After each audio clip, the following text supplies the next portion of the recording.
Assalamu alaikum wa rahmatullah.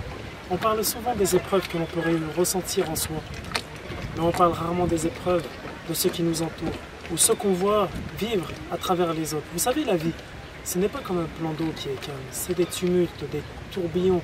Et puis, parfois, c'est autour de nous qu'on les subit, autour de nous que les personnes que l'on aime, ou simplement que l'on côtoie, subissent des épreuves.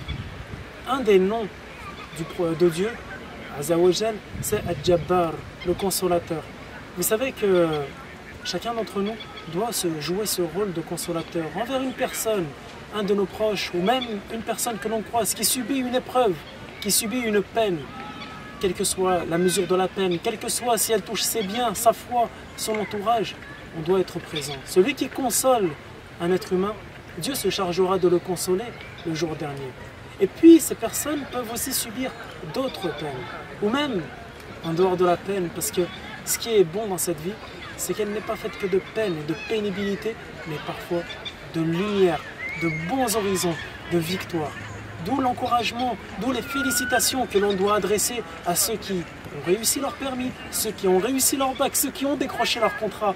Quoi qu'il en soit, sans aucun état d'âme, sans vouloir gérer ça comme un calcul. Je le félicite parce qu'il m'a félicité ou parce qu'il me félicitera. Non, on le fait simplement par bonté d'âme. On le fait par noblesse, pour rendre à Dieu les salutations de la part d'un serviteur qui voit en les signes que son prochain perçoit une manière de Dieu de se manifester.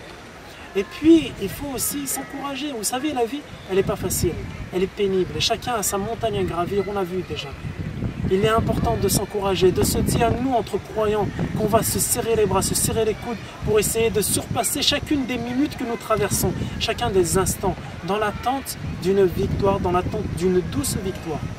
Sachez que Dieu lui-même, il nous a donné l'exemple de Khadija, radiyallahu anha, lorsque le prophète Mohammed sallallahu alayhi wa sallam a reçu la plus grosse et la plus fabuleuse chose qu'une personne, qu'un être humain ou tout simplement qu'un être vivant ait reçu, Al-Risal, le message. Qu'est-ce qu'elle lui a dit? Elle lui a apporté son réconfort, simplement en lui disant, non, Mohammed, c'est Dieu qui te veut du bien. Pourquoi? Parce que tu es bon envers tes proches. Oui, tout simplement la vertu, elle se partage, elle se reflète à travers les gens qui nous entourent. Parce que tu es nourri l'orphelin, tu es bon avec le pauvre. Quoi qu'il en soit, tu ne peux pas mériter un faux sort. Tu ne peux pas mériter d'être ensorcelé. Et c'est là où la félicitation intervient. Oui, Mohammed, tu es bel et bien le messager de Dieu. Tu as été choisi, tu dois porter ce message.